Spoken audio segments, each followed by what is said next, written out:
డబ్బు, అనారోగ్యం, ఉద్యోగం, వ్యాపారం, అప్పులతో బాధపడుతున్నారా? మీకోసమే లాంచ్ యువర్ ఫ్యూచర్ ప్రోగ్రామ్. నమస్తే రమగారు. నమస్తే జయ. రమగారు, ఒక ఇంట్రెస్టింగ్ టాపిక్ అండి. ఈ రోజుల్లో ఎలా ఉన్నారంటే, మనం చేసేదైనా చేయందైనా నలుగురు కోసం చేసి చూపించేస్తున్నారండి. మరి దానికి ఎంత టైం పెట్టేస్తున్నారంటే, అందరూ ఆల్మోస్ట్ చూస్తూ ఉన్నాం మనం. ఆ పని వాళ్ళకు వచ్చా రాదా అనేది తెలియదు. ఏదో తమకు తోచినంతగా చేసేయటం, అందరి ప్రశంసల్ని ఎక్స్పెక్ట్ చేయటం. అందులో కొంతమంది పాజిటివ్గా ఉంటారు, కొంతమంది నెగిటివ్గా ఉంటారు. నెగిటివ్గా ఉండకూడదు, అంత పాజిటివిటీనే రావాలి. కానీ ప్రతిదీ చూపించేసేయాలి. మనకంటూ ఇంకేం లేదు. పర్సనల్గా మనమంటూ ఉంచుకోవటానికి ఇంకా అసలు ఏమీ లేదు. మొత్తం బట్టబయలే. అలాంటివి చూస్తున్నాం కదా.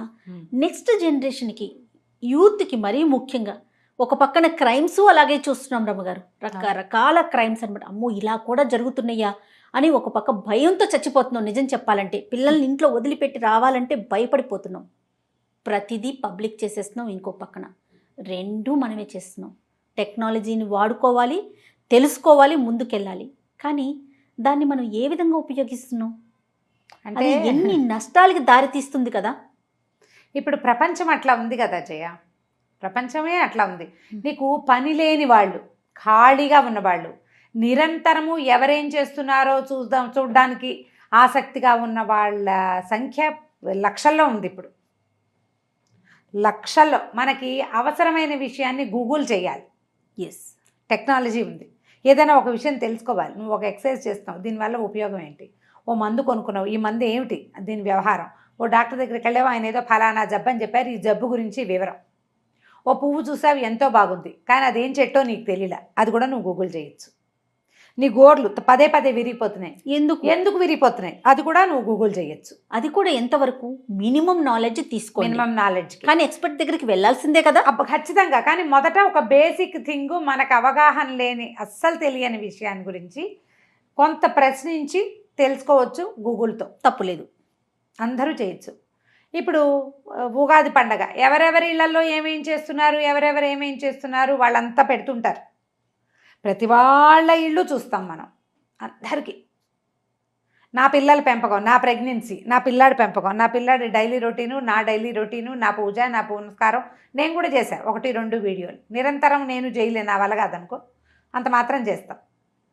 ఇప్పుడు ఏమవుతుందంటే, ఎంతసేపు ఎవరో ఒకళ్ళ ఇంట్లోకి తొంగి చూసేందుకు ఒక అవకాశం లభిస్తోంది మనకి. ప్రతి చోట పెద్ద పెద్ద బంగ్లాలు, వాటిని చూపించడం, పెద్ద లివింగ్ స్టైలు, దాన్ని ప్రపంచానికి తెలియజేయడం, ఒక వీడియో, ఒక కాలక్షేపం, ఒక సమయం. ఇప్పుడు ఇవన్నీ చూడడానికి మనకు టైం ఉండాలి. దీని తర్వాత సెలబ్రిటీస్ మై హోమ్ టూర్ అని స్టార్ట్ చేశారు. చిన్నవాళ్ళు కూడా మై హోమ్ టూర్. ఆ హోమ్ టూర్ చేయడానికి ఇల్లు అలంకరించుకోవాలి, ఏర్పాటు చేసుకోవాలి. మన ఇంట్లో అంతకుముందు లేనివి కొత్తవి తెచ్చిపెట్టుకోవాలి, కొంచెం నీట్గా చూపించాలి. ఎలా పడితే అలా ఉంది, నిజంగా మన ఇల్లు ఎలా ఉందో అలాగే నేను చూపించాను అని గుండె మీద చేసుకుని చెప్పగలిగే వాళ్ళు ఎవరైనా ఉంటారా? చాలా కష్టం. అది అంత క్లీన్గా ఉంచుకోవటం ఇబ్బంది కదా. ఇబ్బంది, కష్టం. కుదురుతుంది. ఆ ఇంట్లో ఉన్న వస్తువులు, బొమ్మలు, సామాన్లు, బొటికలు అన్నీ ఉంటాయి మన దగ్గర. కాకపోతే ఈ మెయింటెనెన్స్ ఉంది కదా, నిరంతరము ఇలాగే చేయాలి అని. ఇది ఒక బంధ. అక్కడి నుంచి నా దేవుడు, నా పూజ, నా ఇల్లు, నా వాకిలి, నా మొక్కలు అవి అయితే ఏంటంటే హాబీగా చేసేవాళ్ళు చక్కగా మొక్కల్ని, అవి చెయ్యందే కానీ కుదరదు, రోజు చెయ్యాలి. అవునవును.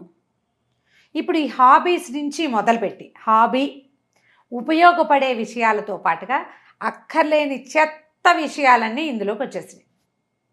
పైగా పాజిటివ్గా రెస్పాండ్ అవ్వాలి ప్రతి వాళ్ళు అనే ఒక భావన. ఎన్ని లైక్స్ వచ్చినాయి. యూట్యూబ్ వల్ల ఏంటంటే మనం అందులోనే ఉన్నాం కాబట్టి ఆ మాట చెప్పుకోవాల్సింది. డబ్బు వచ్చే అవకాశం కూడా ఉంది కాబట్టి. అవును, మనమే చూపిస్తూ అయినా సరే కొన్ని వీడియోలు చేసి పెడితే అది క్రమంగా సంపాదన మార్గంగా కూడా టర్న్ అవుతుంది. కాబట్టి అందరూ కూడా ఈ మార్గాన్ని అవలంబించేందుకు వెళ్తున్నారు. ఇందులో ఏంటంటే ఇక మంచి చెడు లేదు. ఈ విషయం చెప్పచ్చా చెప్పకూడదా లేదు, చూపించామా వద్దా లేదు. ప్రతిదీ మన ఇంట్లో ఉన్న ప్రతి విషయాన్ని మనం వీడియోవే చెయ్యాలి అంటే అంతే. ఇక మనం ఇంట్లో వ్యవహారం ఏం లేదు, నువ్వు వీడియో కోసమే చేస్తావు అంతే. నువ్వు ఎక్కడికైనా వెళ్తావు వీడియో కోసం. పోనీ టూర్స్ చేసేవాళ్ళు కొంతమంది వ్లాగ్స్ చేస్తారు కదా, టూర్ వెళ్ళి ఒక దేవాలయము ప్రజలకు చూపించి తలుచుకుని అక్కడున్న ఇన్ఫర్మేషన్ అందిస్తూ ఉంటే కొంతమంది ఆ పని చేసేవాళ్ళు ఉన్నారు, బ్లాగ్స్ చేసేవాళ్ళు ఉన్నారు కదా. ఇప్పుడు దాంతో ఈ నా మామూలు వ్యవహారాలు చేసేవాళ్ళు కూడా అందులోకి జొరబడి దాన్ని అది కూడా ప్లస్ చేసుకోవటమే. ఇవన్నీ చేయొచ్చు. కాకపోతే వీనందిటిని చూస్తున్నారు చూడు, వాళ్ళు అస్సలు పని లేకుండా ఉంటున్నారు అనిపిస్తోంది చేయ నాకు. అంత టైము పోనీ నీకెందుకు అని నాకు కూడా పెడతాను. నీకెందుకు, నువ్వు ఇవన్నీ మానేయను. నువ్వు అసలు ఎందుకు చూస్తావు? నీకు అవసరం లేని విషయాలు కూడా చూడాల్సిందేనన్న భావన ఎందుకు వస్తోంది మనుషులకి అనేది ఆలోచించాలి. ఎవరో కొన్ని ఫోటోలు పెట్టారు, వాళ్ళెవరి ఫోటోలో మనకెందుకొని నువ్వు తీసేయచ్చుగా పక్కకి, అవన్నీ చూస్తావు, నువ్వు నీ ఉద్దేశం చెప్తావు. ఓ వీడియో పెట్టారు, నీకు అక్కర్లేదు, చూడక్కర్లేదు, మానేసేందుకు ఎన్ని అవకాశాలు ఉన్నాయి. చాలా సింపుల్, స్క్రోల్ చేస్తే వెళ్ళిపోతుంది.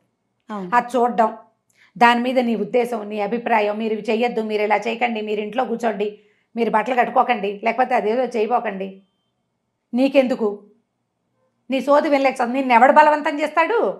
నువ్వు బలవంతం లేదు కదా, నీకు బలవంతం లేదు, నువ్వు లైక్ చేసి తీరాలని లేదు, డిస్లైక్ చేయొద్దు, లైక్ చేయొద్దు, తీసేయి నీకు ఇంట్రెస్ట్ లేకపోతే. ప్రతి వాళ్ళని ఈ స్క్రీన్ వెనకాల ఉండి నీ లోపలున్న ఫ్రస్ట్రేషన్ అంతా వీళ్ళ మీద తీర్చుకోవటం, చాలా నచ్చిందనుకో వాళ్ళ వెనకాల పడిపోవటం, వాళ్ళని వెనకాల పడటం ఎంత వరకు వెళ్తున్నారు రమ్మగారు? అవి ప్రమాదాలకి దారితీస్తున్నాయి. లైక్ చేయటము కూడా ఎంత ప్రమాదానికి దారి తీస్తోందో. డిస్లైక్ చేయటము, కామెంట్ చేయటము ఏమో వాళ్ళని పాపం చచ్చి చెడి చేస్తారు. ఏదో ఒకటి శ్రమ పడకుండా ఈ పనులు అవ్వవు కదా. ఎక్కడవుతాయండి? ఇప్పుడు ఏదో మేకప్ వేసి వచ్చి కూర్చోటం, మా ఇంట్లో ఎన్ని తెముల్చుకొచ్చి ఇక్కడ కూర్చోవాలి, ఇక్కడ ఎన్ని గంటలు తంటాలు పడాలి, ఆ ఎడిటర్ ఎంత తంటాలు పడాలి. రమ్మగారు కనిపించేది ఫర్ ఎగ్జాంపుల్ మనం అనుకోండి, మన ఇద్దరం మనతో పాటు మన కెమెరామెన్ మహేష్ అనుకుందాం, వెనకాల ఎంతమంది పని చేయాలి. అట్లా ఎవరికైనా అదే ప్రాసెస్ కదా. అందరికీ అంతే. నీకు నచ్చకపోతే వాళ్ళ కష్టం నిష్ఠూరం మనకెందుకని వదులు. నువ్వు నెక్స్ట్ టైం చూడడం మానేస్తావంటే మానేవు, నెక్స్ట్ టైం కూడా చూస్తావు. ఇంతమందిని చూసే ఖాళీ మీకు ఎందుకు దొరుకుతోంది? పని పాట లేదు. మంచిని చూడండి. మంచి కాదు, నీకు అవసరమైంది ఉపయోగపడేది, అవసరమైంది చూడు, ఉపయోగపడేది చూడు. నీకు అవసరం లేని మ్యాటర్ నువ్వు చూడద్దు. అంటే అసలు అవసరం లేనిది ఇది అనేది లేనే లేదు చేయ. అంటే డివైడ్ చేసుకోలేకపోతున్నామంటారా రమ్మగారు? మనకు తెలీదు ఏది అవసరమో ఏది అనవసరమో తెలుసుకోలేకపోతున్నాం. ఎందుకంటే దానికి ఆ తేడా తెలుసుకునే బ్రెయిన్స్ లేవు మనకిప్పుడు. మనం ఎంతసేపు ఈ స్క్రీన్లో పడిపోతున్నాం చేయ. మీరు యూట్యూబ్లో ఉన్నారు, మీరు ఇలాంటివి చెప్పచ్చా అని అడుగుతారు. నేను యూట్యూబ్లో ఉన్నా, నేను అదే మాట చెప్తాను. నిజమే మాట్లాడాలి కదా, మనం నిజమే మాట్లాడాలి ఖచ్చితంగా. ఈ స్క్రీన్ వల్ల సగం సమస్యలు వస్తాయి. ఇందులో నీకు ఉపయోగపడేది, నీకు కథలు కావాలి విను, జీవితానికి సంబంధించిన కావాలి విను, డాక్టర్ అడ్వైస్ కావాలి వినండి, దానికి విను. ఓ బ్యూటీ టిప్పు, ఓ హెయిర్కి సంబంధించింది, ఓ స్కిన్కి సంబంధించింది, నీకు అవి ఇంట్రెస్ట్. బ్యూటిఫికేషన్, కొంతమంది మేకప్ వీడియోలు పెడతారు, నీకు అది ఇష్టం, అదొకటి చూడు. మనం అక్కడ ఆగటల్లా. అవును, అన్నీ చూడడం, వాళ్ళ మీద ఏవేవేవో అక్కర్లేని పిచ్చి పిచ్చి కామెంట్లు అన్నీ చేయడం. ఇక నువ్వు ఎంతసేపు అదే చూస్తూ అసలు రియల్ లైఫ్ అనేది మర్చిపోతున్నామేమో అనిపిస్తుంది. ఇలా నువ్వు వెంట పెడుతున్నారు, అలా నువ్వు వెంట పడుతున్నారు రమ్మగారు. బయటికి వెళ్ళాలంటే భయం, అలాంటి భయాలు వెంటాడుతున్నాయి. అవి ప్లస్ ప్రతి ఒక్కటి నేను మాట్లాడే ప్రతిదీ నచ్చాలని కోరుకోవటం, అదే ఇది ఒక పందా ఒకటి తయారైంది. నేనేదో ఒకటి చెప్తాను, డిస్లైక్ చేయకూడదు. డిస్లైక్ నాకు కూడా అలాగే అనిపిస్తుంది కదా. ఏదో ఒక మంచి విషయం చెప్పాం, ఎవరో నెగిటివ్గా రియాక్ట్ అవుతారు. ఈవెన్ నేను కూడా అలాగే అనుకుంటా. అది తప్పు కాదు. మనకేంటంటే 100 అప్లాడింగ్ వర్డ్స్ ఉన్నప్పుడు ఒక డిస్లైక్ని ఓర్చుకోలేము, మనం ఓర్చుకోలేకపోవటం, విమర్శని ఓర్చుకోలేము. అది దానికి ఒక లిమిటేషన్ ఉంటుంది రమ్మగారు. ఓర్చుకోలేకపోవటం అంటే నేను ఒప్పుకోను, ఎందుకంటే లైక్ డిస్లైక్ ఉంటుంది. నువ్వు డిస్లైక్ కొట్టు, అంతవరకు హ్యాపీ. అంతేగాని నీ చేయి ఉంది కదా, మనిషి నువ్వు కనిపించవు కదా, నీ చేతికి ఏదొస్తే ఆ భాష పెట్టేస్తారు. బాధాకరంగా అనిపిస్తుంది. బాధాకరం. ఇప్పుడు ఆ కామెంట్లు చూసిన ఇంకొకళ్ళకు కూడా అలాంటి భావజాలాలు వెళ్తాయి, వాళ్ళు ఇంకొకళ్ళకి పెడతాయి. ఇవి ఎలా అంటే కనపడకుండా తిట్టడం. అంతే కదా. నీకు గుండెకాయ ఉంటే ఎదురుగుండా నిలబడి మాట్లాడు, కనిపించరు కాబట్టే కదా. నేనేమంటున్నా, మాట్లాడే ప్రతిదీ నచ్చాలని లేదు. నీకు నచ్చకపోతే వదిలేసి, లేదా నీకు ఇంకా కోపం అనిపిస్తే డిస్లైక్ పెట్టు.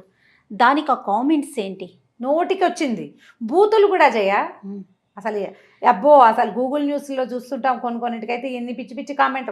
ఏదో అంటే ఆ అవకాశం ఉంది కాబట్టి దాంట్లో కామెంట్ పెట్టి ఒక మంచి కథకి కామెంట్ పెడతారు, ఒక మంచి వాక్యానికి కామెంట్ పెడతారు, వంటకి కామెంట్ పెడతారు. జడ్జిమెంట్లు, నీకు ఇది అవసరమా, నీకు అది అవసరమా, నీకు అది కావాలా, నీకు ఇది కావాలా, నువ్వు చెప్పావు కానీ నువ్వు ఒకదాన్ని వచ్చావు మాకు చెప్పడానికి, నన్నది కాదు అసలు జనరల్ గా అవునవును వయసు దానికి పెద్ద లేదు, చిన్న లేదు, మంచి లేదు, చెడు లేదు.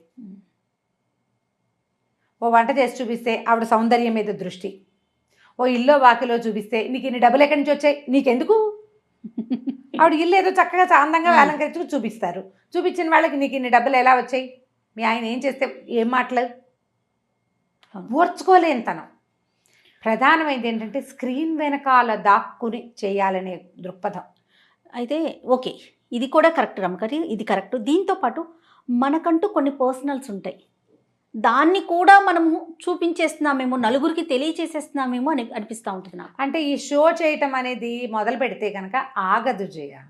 ఒక వీడియో కావాలి, ఈ వారంలో ఒక రెండో మూడో రిలీజ్ చేద్దాం అనుకున్నాం, దాని నుంచి కొంచెం డబ్బులు కూడా వస్తున్నాయి అనుకో, ఫేము డబ్బు ఈ రెండు వస్తున్నప్పుడు ఆగదు.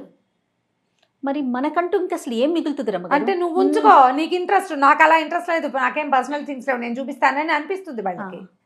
అందుకని ఇక ప్రతిదీ చూపిస్తాం, ప్రతిదీ చేస్తాం. మనం చూపిస్తున్నాం, వాళ్ళు చూస్తున్నారు, వాళ్ళు చూస్తున్నారు, మనం చూపిస్తున్నాం, రెండు జరుగుతూ ఉన్నాయి కదా. అంతే కదా జయ. ఇప్పుడు నీకు సినిమాలు కూడా అదే కదా అంటారు, పిచ్చి సినిమాలు, వాళ్ళు మీరందరూ చూస్తున్నారు కాబట్టి మేము తీస్తున్నాం అంటారు. ఇది కూడా అంతే.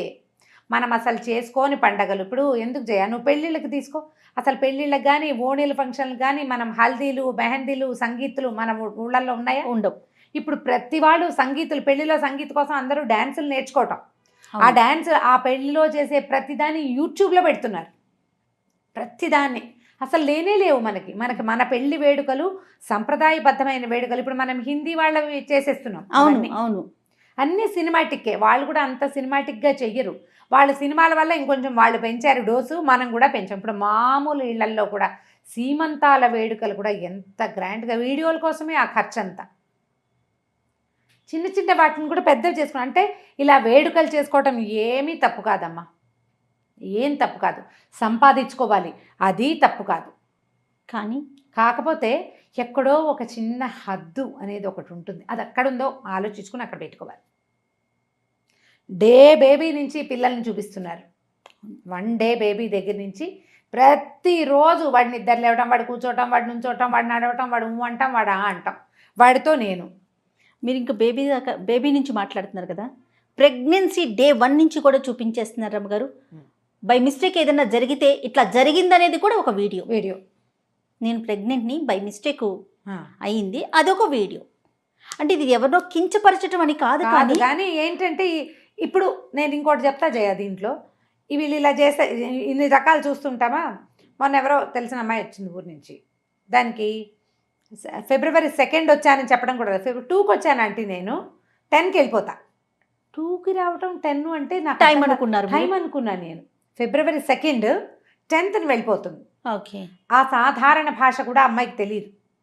వ్లాగ్స్ చేయాలని సరదాట, అందరు చేస్తున్నారు, నాకు కూడా చేయాలన్నది, చాలా బాగుంటుంది, ఎంతో సరదాగా ఉంటుంది.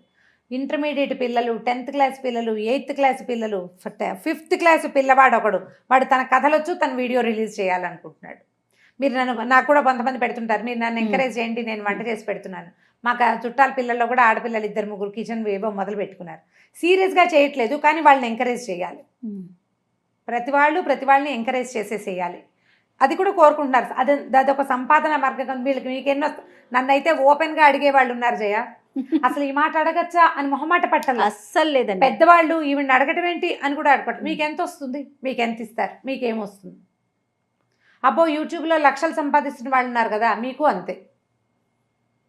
యూట్యూబ్ చేస్తున్నప్పుడు నాకు లక్షలు వస్తాయి, నాకేం లక్షలు కొత్త కాదు, అయినా సరే అదో ప్రశ్న. ఎంత ఓపెన్గా అయ్యిందంటే ఇప్పుడు సమాజంలో ఈ మన ఏమంటారంటే సోషల్ మీడియా ప్రబలిన తర్వాత జనాలు ఇన్హిబిషన్స్, ఈ మాట అడిగితే తప్పేమో, బాగుండదేమో అలా అనుకోవట్లా. స్క్రీన్ వెనకాల అనుకోవట్లేదు, స్క్రీన్ ముందు అనుకోవట్లేదు. అవునండి, హద్దు లేకుండా అవుతున్నాము. నాలెడ్జ్ పెంచుకోవటానికి వాడుకుంటే తప్పే లేదు, వాడుకోవాలి కూడా. కానీ మీరన్నారు చూడండి, ఒక ఎక్కడో ఒక చోట దానికి ఒక ఫుల్ స్టాప్ పెట్టుకోవాలి. ఫుల్ స్టాప్ పెట్టుకుంటేనే మంచిది. పిల్లల్ని వీడియోలో ఇన్వాల్వ్ చేసేయటము, వాళ్ళకు కూడా ఇదే ప్రపంచంగా తయారు చేయటము, ఇది ఒక ఏమన్నాలంటే ఆర్టిఫిషియల్ లైఫ్ స్టైల్ని అలవరచకండి, హాయిగా ఉండనివ్వండి వాళ్ళని. నగా నట్రా చూపించేస్తా ఉంటారా రమ్మగారు? నాకు చూసినప్పుడు అనిపిస్తుంది, ఓ అమ్మ క్రైమ్ న్యూస్ ఇన్ని జరుగుతా ఉన్నాయి కదా, అయినా చూపిస్తారు. అయినా చూపించేస్తారు. నేను అది ఎట్లా కొనుక్కున్నా, ఎంత సేఫ్టీ వాళ్ళకి ఉన్నట్లు మనం ఎన్ని వ్యూస్ వస్తాయో జయ ఆ నగల వాటికి. నగల షాపులు వాళ్ళు చూపించారంటే ఒక రకం. ఒక అర్థం ఉంది. ఇళ్లలో వాళ్ళే మా ఫలానా ఫంక్షన్ కి ఇన్ని వడ్డాణాలు అన్నీ పెట్టుకుని, ఎంత ప్రమాదం. అయితే ఒకటి మాకంత తెలివి లేదా అంటారు. మా ఫంక్షన్ అయింది వేరే రోజున, మేము ఇది కానీ మీ దగ్గర ఇంత వస్తువు ఉందని జనాలకు తెలిసిపోతుంది కదా. అదే కదా, అవన్నీ ప్రమాదాలే ఏమిటో. మరి ఏదో వాళ్ళ మన ధైర్యం. క్లోజ్ సర్కిల్ వరకు తెలియటం వేరు, మనం ప్రపంచం. ప్రపంచానికి తెలిసిపోతా ఉంది కదా. ప్రపంచానికి మన ఇల్లు వాకిలి, మనం ఏం కొనుక్కున్నాం, మన తోటలు దొడ్లు, మన బంగారాలు, మన పట్టు చీరలు, మనం ఎంతెంత షాపింగ్లు చేస్తున్నాం, ఎలాంటి ఫంక్షన్స్ చేసుకుంటున్నాము, ప్రతిదీ మంచి డీటెయిల్డ్గా చెప్పడం. మీరే నా స్నేహితులు, సబ్స్క్రైబర్లు ఫ్యామిలీ మెంబర్స్గా ఉన్నారు ఇప్పుడు. మనకి ఎలా తెలుస్తారు రమ్మగారు సబ్స్క్రైబర్స్? అసలు ఎవరో ఏంటో తెలియదు కదా, ఒక్క మొహం కూడా మనకు ఐడియా ఉండదు కదా. ఇప్పుడు ఎందుకు నన్ను చూస్తారా? ఎన్ని వీడియోలు ఉన్నాయి? దాదాపుగా 1300-1400 వీడియోలు ఉన్నాయి నాకు, ఇంకా ఎక్కువే ఉన్నాయి బహుశా. ఇది 4వ సంవత్సరం, 4 ఏళ్ళు అయింది. అవునవును. ఇప్పుడు ఇన్ని వీడియోల్లో నా సంగతి మీకు పూర్తిగా తెలుసా? ఎలా తెలుస్తుంది? నేనేం చెప్పానో అదే మీకు తెలుసు, అంతే. నేను మీకు తెలీదు. మనం ఎవరిని తెలుసుకోలేము. మహా అగ్ర నటులు వాళ్ళంతా మనకు తెలుసని మనం అనుకుంటాం. అసలు మనిషి మనకు ఎట్లా తెలుస్తారు? ఆ క్లోజ్ సర్కిల్ మాత్రమే వాళ్ళ తత్వాన్ని తెలుసుకోగలుగుతుంది. ఆన్ స్క్రీన్ కనపడే వాళ్ళు ఎవ్వరూ మనకి పూర్తిగా తెలిసినట్టు కాదు. అవును. ఆఫ్ స్క్రీన్లో మనకి పరిచయమైన వాళ్ళు, మనతో పాటు ఉన్నవాళ్ళు, మన లివింగ్లో ఉన్నవాళ్ళు తప్పిస్తే తెలుసుకోలేరు. ఇది నా కుటుంబం, మై ఫ్యామిలీ అని భావించద్దు. అసలు అది పొరపాటు. ఆ కుహనా జీవితపు ఆలోచనలు కొంచెం తగ్గించుకుంటే కొంచెం జాగ్రత్త వస్తుందేమో. మరి అంతే. ఫ్యామిలీయే, మేము ఫ్యామిలీయే అని చెప్తారు. ఫ్యామిలీ అనుకోకూడదు. ఫ్యామిలీ అంటే ఏమిటి? ఇప్పుడే ఒక మనం చెప్పిన విషయాన్ని విని తమ భావాన్ని తెలియచేయటం మాత్రమే కాదు, ఇందులో చాలా ఇబ్బందులు వస్తాయి. జాగ్రత్తగా ఉండటమే మంచిది. మొత్తం జీవితాన్ని స్క్రీన్ మీద పెట్టేయద్దు. రైట్ రమ్మగారు, చూద్దాం ఎలా రెస్పాండ్ అవుతారో దీనికి. దీనికి చాలా నెగిటివ్ రెస్పాన్స్ కూడా ఉంటుంది జయ. అవునవును, తప్పకుండా. అంటే మొదటి ప్రశ్న ఏమొస్తుందంటే, మీరు ఎలా మాట్లాడతారు స్క్రీన్ మీద కనిపిస్తూ? డెఫినెట్గా ఇప్పుడు నేను ఆ మాట క్లియర్గా చెప్పాను కదా. నేనేం మాట్లాడతాను? నేను కథలు చెప్తాను, జీవిత సత్యాలు చెప్తాను, జీవితానికి సంబంధించిన విషయాలు చెప్తాను. మీ పర్సనల్ థింగ్స్ కాదు కదా. మీరు చెప్పరు, నేను అడగను, నేను చెయ్యను. రెండూ లేదు, నేను చెయ్యను. పబ్లిక్ చేయటం లేదు వాటిని. సాధారణంగా మనం ఇలా మాట్లాడేటప్పుడు కొన్ని పర్సనల్ థింగ్స్ బయటకు వస్తుంటాయి, కొన్ని వాక్యాలు, అంతే. అది అంతకంటే కాదు. రైట్ రమ్మగారు, నమస్తే. నమస్తే.